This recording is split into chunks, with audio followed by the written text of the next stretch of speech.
ஓம் சாந்தி. April 12, 2025 காலை முரளி பாப்தாதா மதுபன். சாராம்சம். இனிய குழந்தைகளே, உங்களின் இந்த பிராமண குலம் தனித்துவமானது. பிராமணர்களாகிய நீங்களே ஞானம் நிறைந்தவர்கள்.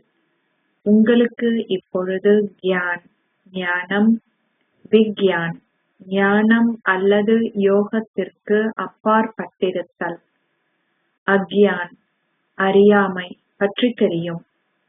கேள்வி: உங்கள் இதயம் ஏனைய அனைத்தில் இருந்தும் விலகி இருப்பதற்கு குழந்தைகளாகிய நீங்கள் எந்த இலகுவான முயற்சியை செய்ய வேண்டும்?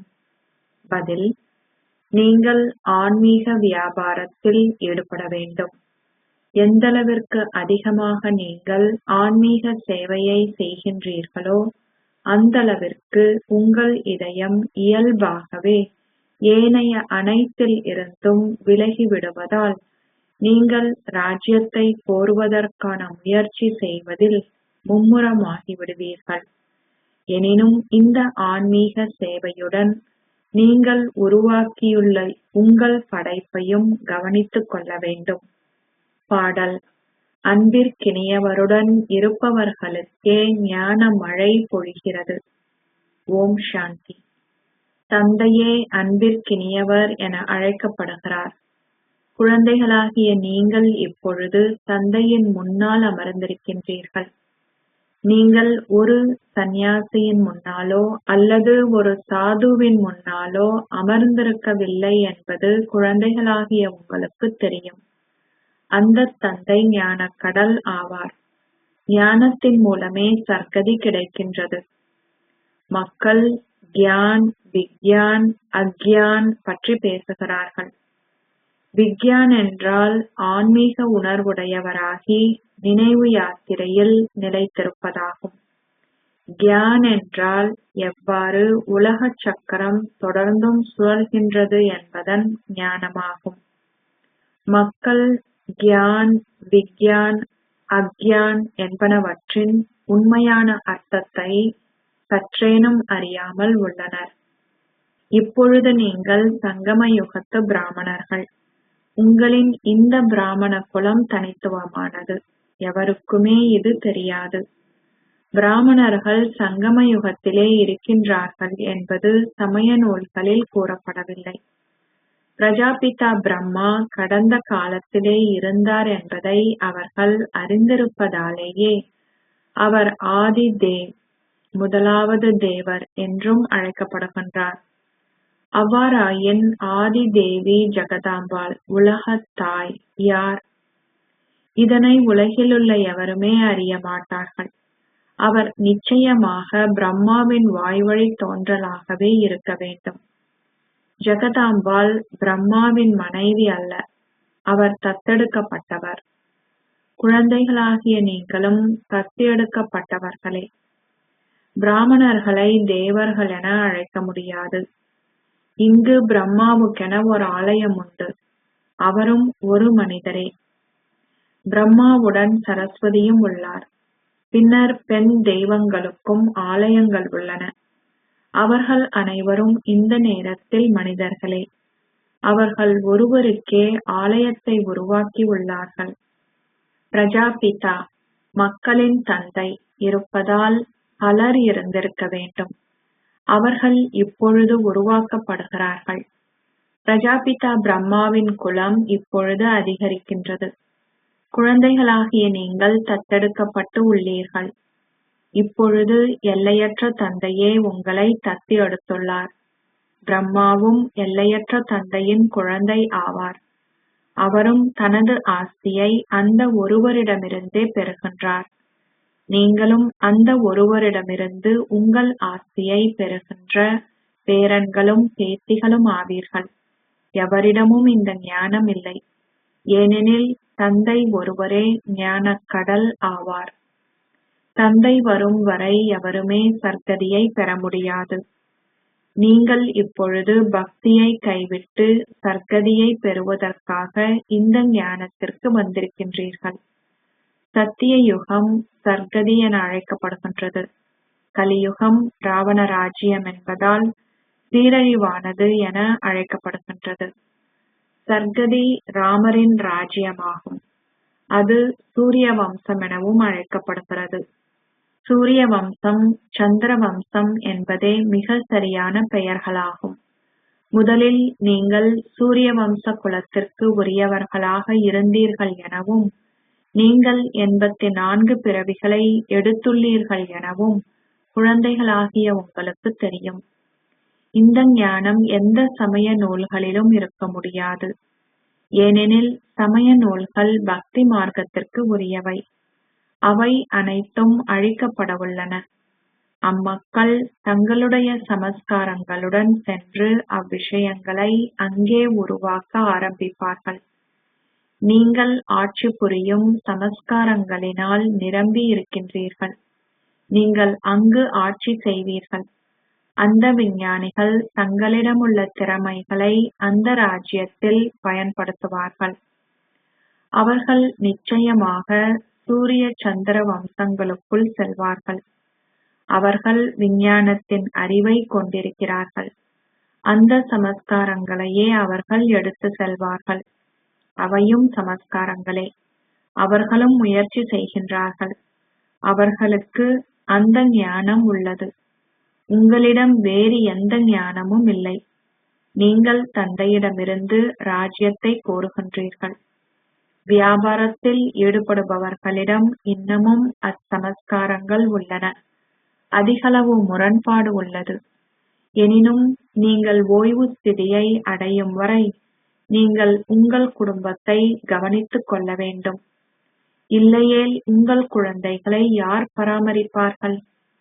அவர்களால் இங்கு வந்து தங்கியிருக்க முடியாது. நீங்கள் இந்த வியாபாரத்தில் மும்முரமாகும் பொழுது ஏனைய அனைத்திலிருந்தும் விடுபட முடியும் என உங்களுக்கு கூறப்படுகின்றது. எனினும் இவ்வியாபாரத்துடன் உங்கள் படைப்புகளையும் நீங்கள் பராமரிக்க வேண்டும். ஆம், ஆன்மீக சேவையில் மும்முரமாக இருப்பவர்களின் இதயம் ஏனைய விஷயங்களிலிருந்து விடுபட்டுவிடும். இந்த ஆன்மீக சேவைக்கு எந்தளவு அதிக நேரம் செலவிடுகிறேனோ அந்தளவிற்கு நல்லது என அவர்கள் நினைப்பார்கள். தந்தை தூய்மையற்றதிலிருந்து தூய்மையாக மாறுவதற்கான வழியை உங்களுக்கு காட்டுவதற்கே வந்துள்ளார். ஆகவே குழந்தைகளாகிய நீங்கள் இந்த சேவையை செய்ய வேண்டும். ஒவ்வொருவருடைய கணக்கும் கவனிக்கப்படும். எல்லையற்ற தந்தை தூய்மையற்றதிலிருந்து தூய்மையாக மாறுவதற்கான வழிகாட்டல்களை உங்களுக்கு கொடுக்கின்றார். அவர் தூய்மை ஆகுவதற்கான வழியை மாத்திரம் காட்டுகின்றார். ஆனால் இவரின் வியாபாரமோ அனைத்தையும் கவனித்துக் கொள்வதுடன் ஆலோசனை போன்றவற்றையும் கொடுப்பதாகும். சிவபாபா கூறுகின்றார், உங்கள் வியாபாரம் போன்றவற்றை பற்றி என்னிடம் ஆலோசனை கேட்க வேண்டாம். உங்களை தூய்மையாக்குமாறு நீங்கள் என்னை அழைத்தீர்கள். அதனை நான் இவரின் மூலமாக செய்கின்றேன். இவரும் உங்கள் தந்தை என்பதால் நீங்கள் அவரின் வழிகாட்டல்களை பின்பற்ற வேண்டும். அவரின் வழிகாட்டல்கள் ஆன்மீகமானவை. இவருடையது பௌதீகமானது. இவருக்கும் அதிகளவு பொறுப்புகள் உள்ளன. அவர் தொடர்ந்தும் கூறுகின்றார், பாபாவை சதா நினைவு செய்வதே அவரின் வழிகாட்டலாகும். தந்தையின் வழிகாட்டல்களை பின்பற்றுங்கள். எனினும் குழந்தைகளாகிய நீங்கள் எவ்வாறு உங்கள் வேலைகளை மேற்கொள்வது என்பது பற்றி கேட்க விரும்பினால் அத்தகைய விஷயங்களை பௌதீக பாபா உங்களுக்கு மிக நன்றாக விளங்கப்படுத்துவார். இவர் அனுபவசாலி. அத்துடன் இவர் எவ்வாறு பணியாற்றுகின்றார் என்பதை பற்றிய அனைத்தையும் உங்களுக்கு கூற முடியும். இவரை அவதானிப்பதன் மூலம் நீங்கள் கற்றுக்கொள்ள வேண்டும். அவர் தொடர்ந்தும் உங்களுக்கு கற்பிக்கின்றார். ஏனெனில் இவர் அனைவரையும் விட முன்னிலையில் உள்ளார். அனைத்து புயல்களும் முதலில் இவருக்கே வரும். இதனாலேயே இவர் அனைவரையும் விட அதிகளவு சக்தி வாய்ந்தவர். அதனாலேயே அவர் அதி உயர்ந்த அந்தஸ்தையும் கோருகின்றார். மாயையும் மிகவும் சக்தி வாய்ந்தவள். அவள் உங்களுடன் போர் புரிகின்றாள். இவர் உடனடியாகவே அனைத்தையும் துறந்தார். அது அவரது பாகத்தில் உள்ளது. பாபா அவரை செய்ய வைத்தார். அவர் கரண் கரவன்கார். இவர் அனைத்தையும் சந்தோஷத்துடன் துறந்தார். இவர் தான் உலக அதிபதியாக ஆகுவதாக ஒரு காட்சியை கண்டார். ஆகவே ஒரு சில சதங்களே பெறுமதியான விஷயங்களை வைத்துக்கொண்டு இவர் என்ன செய்வார்? அவருக்கு விநாசத்தின் காட்சியும் கொடுக்கப்பட்டது.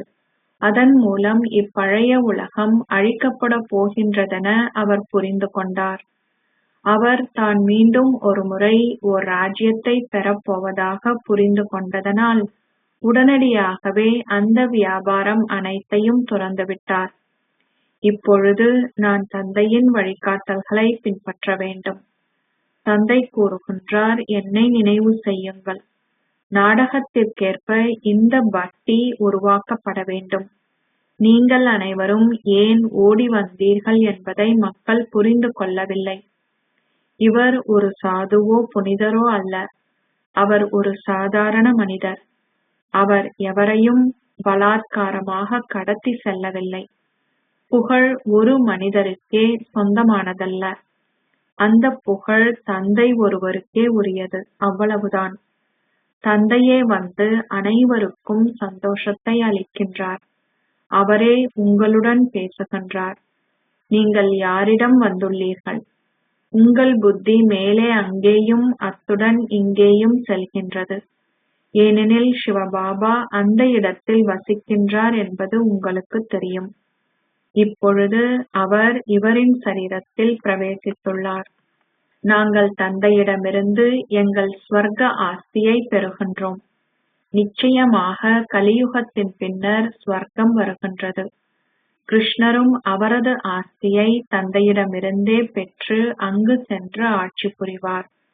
அதில் தெய்வீக செயல்களுக்கான கேள்வி எதுவும் இல்லை. அது ஓர் அரசருக்கு ஓர் இளவரசர் பிறந்தது போன்று இருக்கும். அவர் பாடசாலையில் கற்ற பின்னர் வளர்ந்ததும் சிம்மாசனத்தை பெறுகிறார். அதில் புகழ்ச்சி அல்லது தெய்வீக செயல்கள் என்ற கேள்வி எதுவுமே இல்லை. தந்தை ஒருவர் மாத்திரமே அதிமேலானவர். அந்த புகழும் அவருக்கு மட்டுமே உரியது. இவர் அவரது அறிமுகத்தை கொடுக்கின்றார். நான் பிரம்மா இதனை கூறுகின்றேன் என கூறினால் நான் என்னையே குறிப்பிடுகின்றேன் என மக்கள் நினைப்பார்கள்.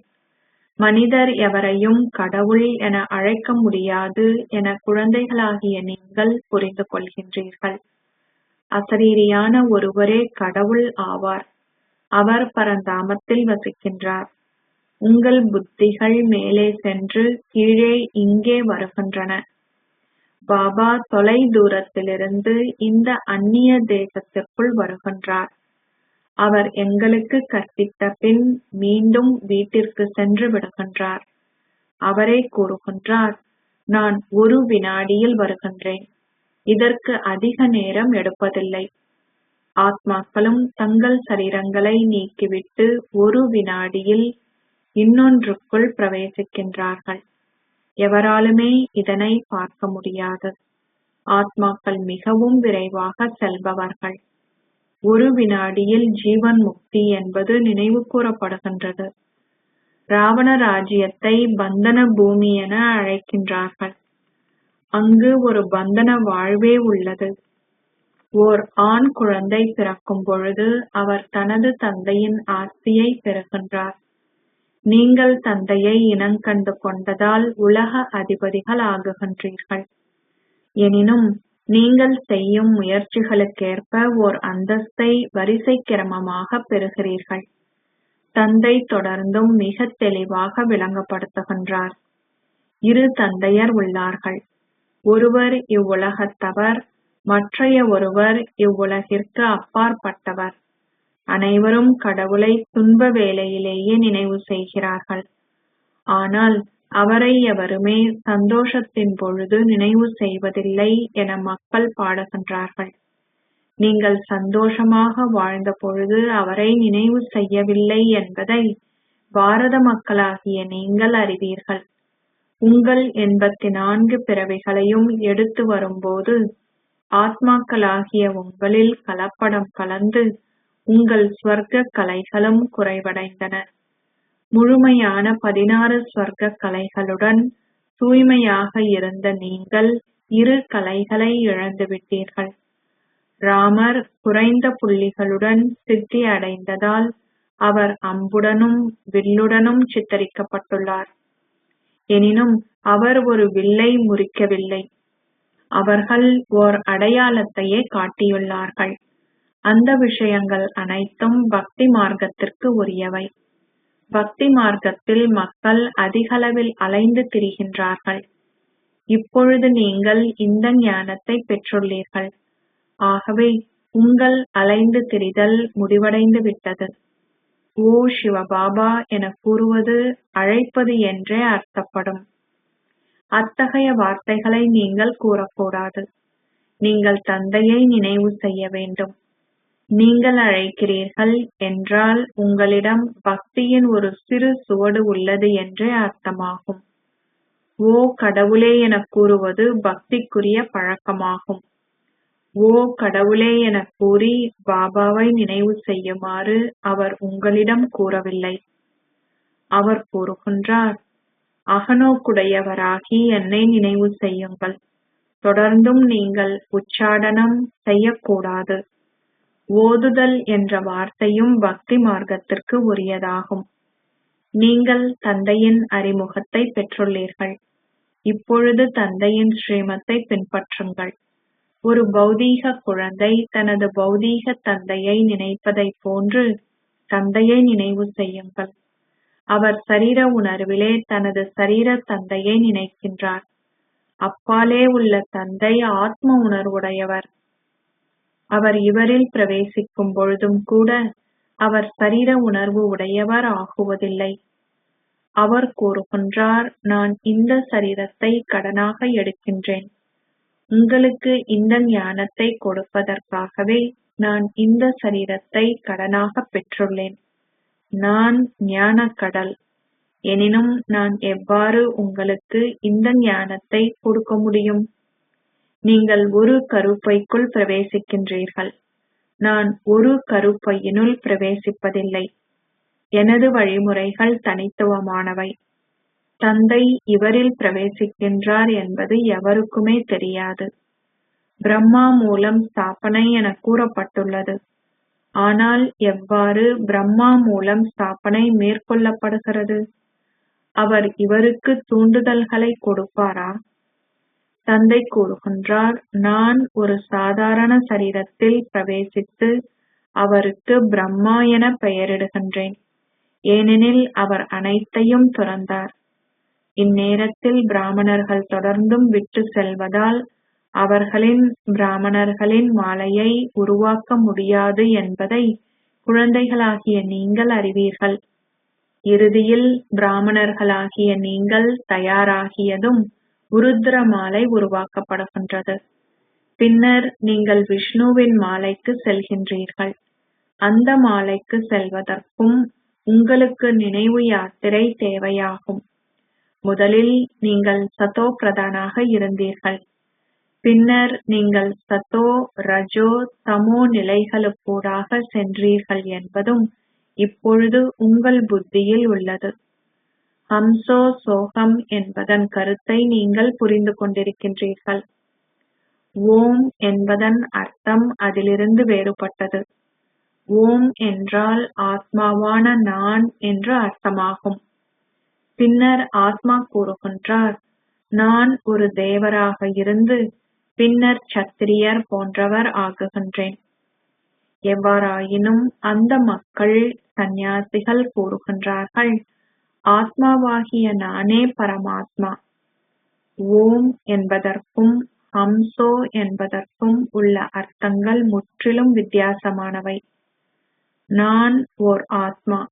இந்த ஆத்மா பல வித்தியாசமான குலங்களுக்கூடாக செல்லுகின்றார். ஆத்மாவாகிய நான் தேவராகி பின்னர் சத்திரியர் போன்றவர் ஆகுகின்றேன். ஒவ்வொரு ஆத்மாவும் பரமாத்மா ஆகுவதில்லை. அவர்களுக்கு இந்த முழுமையான ஞானம் இல்லாததினாலேயே அவர்கள் அர்த்தங்களை குழப்பியுள்ளார்கள். அவர்கள் கூறுகின்றார்கள், நானே பிரம்ம தத்துவம். அதுவும் கூட பிழையே. தந்தை கூறுகின்றார், நான் படைப்புகளின் அதிபதி ஆகுவதில்லை. நீங்களே இந்த படைப்புகளின் அதிபதிகள் ஆகுகின்றீர்கள். நீங்கள் உலகின் அதிபதிகள் ஆகுகின்றீர்கள். பிரம்மம் என்பது ஒளி தத்துவமே ஆகும். ஆத்மாக்களாகிய நீங்கள் இந்த படைப்பின் அதிபதிகள் ஆகுகிறீர்கள். இப்பொழுது தந்தை இங்கமர்ந்திருந்து உங்களுக்கு வேதங்களினதும் சமய நூல்களினதும் மிக சரியான அர்த்தத்தை கொடுக்கின்றார். இப்பொழுது தொடர்ந்தும் கற்றிடுங்கள். தந்தை தொடர்ந்தும் புதிய விஷயங்களை உங்களுக்கு விளங்கப்படுத்துகின்றார். பக்தி என்ன கூறுகிறது? இந்த ஞானம் என்ன கூறுகிறது? பக்தி மார்க்கத்தில் நீங்கள் ஆலயங்கள் கட்டியும் விரதங்கள் பிடித்தும் தவம் செய்தும் உங்கள் பணத்தை வீணாக்கினீர்கள். பலர் உங்கள் ஆலயங்களை கொள்ளையடித்தார்கள். அதுவும் நாடகத்தின் ஒரு பாகமே. நீங்கள் அனைத்தையும் அவர்களிடமிருந்து திரும்பப் பெறுவீர்கள். இப்பொழுது அவர்கள் உங்களுக்கு எவ்வளவை திரும்பக் கொடுக்கின்றார்கள் என பாருங்கள். நாளுக்கு நாள் அவர்கள் தொடர்ந்தும் தொகையை அதிகரிக்கின்றார்கள். நீங்கள் பாரதம் தொடர்ந்தும் அதனை வாங்குகின்றீர்கள். அவர்கள் எடுத்தவற்றை அனைத்தையும் முழுமையாக திரும்ப கொடுப்பார்கள். உங்களிடமிருந்து எடுத்து சென்ற செல்வத்தை அவர்களால் பயன்படுத்த ஜீரணிக்க முடியாது. பாரத தேசம் அழிவற்றது. அது தந்தையின் பிறப்பிடம். தந்தை இங்கே மாத்திரமே வருகின்றார். அவர்கள் தந்தையின் தேசத்திலிருந்து எடுத்திருக்கிறார்கள். அதனால் அவர்கள் அதனை திருப்பிக் கொடுக்க வேண்டும். எப்படி உங்களுக்கு தேவையான பொழுது அது எவ்வாறு திரும்பவும் கொடுக்கப்படுகின்றது என பாருங்கள். இவ்விஷயங்களை பற்றி நீங்கள் அறிவீர்கள். விநாசம் எப்பொழுது இடம்பெறும் என்பதனை அவர்கள் அறிய மாட்டார்கள். அரசாங்கமும் இவ்விஷயங்களை நம்புவதில்லை. இது நாடகத்தில் நிச்சயிக்கப்பட்டுள்ளது. அவர்கள் தொடர்ந்தும் கடன்களை ஏற்படுத்திக் கொள்கின்றார்கள். இப்பொழுது அனைத்தும் திருப்பிக் கொடுக்கப்படுகின்றது.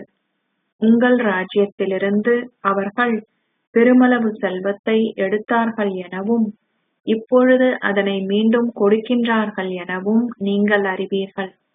நீங்கள் அதனை இட்டு அக்கறைப்பட வேண்டியதில்லை. தந்தையை நினைவு செய்தல் என்ற ஒரேயொரு அக்கறையை மட்டுமே கொண்டிருங்கள். இந்த நினைவை கொண்டிருப்பதனாலேயே உங்கள் பாவங்கள் அழிக்கப்படும். இந்த ஞானம் மிகவும் இலகுவானது. இப்பொழுது நீங்கள் ஒவ்வொருவரும் செய்யும் முயற்சியிலேயே அனைத்தும் தங்கியுள்ளது. நீங்கள் தொடர்ந்தும் ஸ்ரீமத்தை பெறுவீர்கள். நீங்கள் ஒவ்வொரு விஷயத்திலும் அனாதியான சத்திர சிகிச்சை நிபுணரிடமிருந்து வழிகாட்டல்களை பெற வேண்டும்.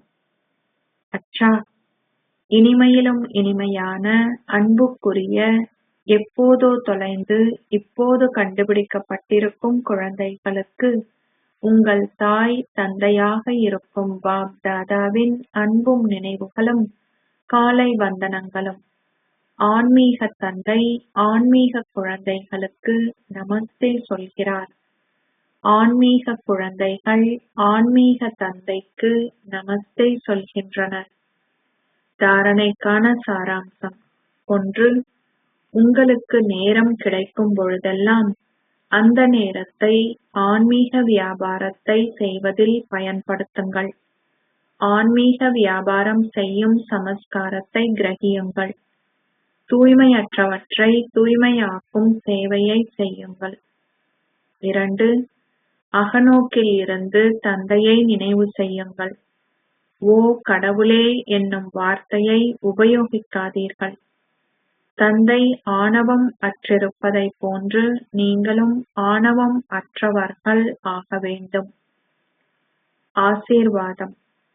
நீங்கள் ஒன்றிணைந்த சிவசக்தி ரூபத்தை கொண்டிருந்து உங்களின் மனோபாவத்தாலும் உங்களின் மனதிலுள்ள எண்ணங்களாலும் மேன்மையான அதிர்வலைகளின் நறுமணத்தை பரப்புவீர்களாக. தற்காலத்தில் பௌதீகமான பொருட்களின் உதவியால் ரோஜா, சந்தனம் போன்ற பல வகையான நறுமணங்களை சூழலில் பரப்புகிறார்கள்.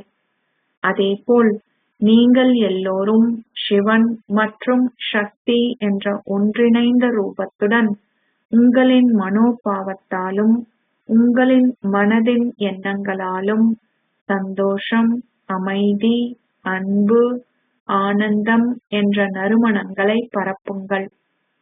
ஒவ்வொரு நாளும் அமிர்த வேளையில் வெவ்வேறு மேன்மையான அதிர்வலைகளை பன்னீர் தெளிகருவியைப் போல், நீர் சிதறல்களைப் போல் ஆத்மாக்கள் எல்லோரின் மீதும் தெளியுங்கள். உங்களின் எண்ணங்கள் என்ற தானியங்கி ஆளியை போட்டு இந்த உலகின் தூய்மையற்ற மனோபாவங்கள் என்ற துர்நாற்றத்தை முடித்துவிடுங்கள். ஸ்லோகம்: சந்தோஷத்தை அருள்பவரிடமிருந்து சந்தோஷத்தின் பொக்கிஷ களஞ்சியத்தை பெற்றுக்கொள்வது அவரின் அன்பின் அடையாளம் ஆகும். அவ்யக்த சமிக்கை: ஒன்றிணைந்த ரூபத்தின் விழிப்புணர்வினால் சதா வெற்றி பெறுபவர் ஆகுங்கள். சக்திகளின் சக்தி இருப்பதைப் போல் பாண்டவர்களின் எல்லையற்ற சக்தியும் உள்ளது. இதனாலேயே 4 கரங்களைக் கொண்ட ரூபம் காட்டப்பட்டுள்ளது. சக்திகளினதும் பாண்டவர்களின் ஒன்றிணைந்த ரூபத்தால் மட்டுமே உலக சேவை என்ற பணி வெற்றி அடையும். அதனால் சதா ஒருவரோடு ஒருவர் ஒத்துழையுங்கள். அத்துடன் சதா உங்களின் பொறுப்பு கிரீடத்தையும் அணிந்து கொள்ளுங்கள். ஓம் சாந்தி.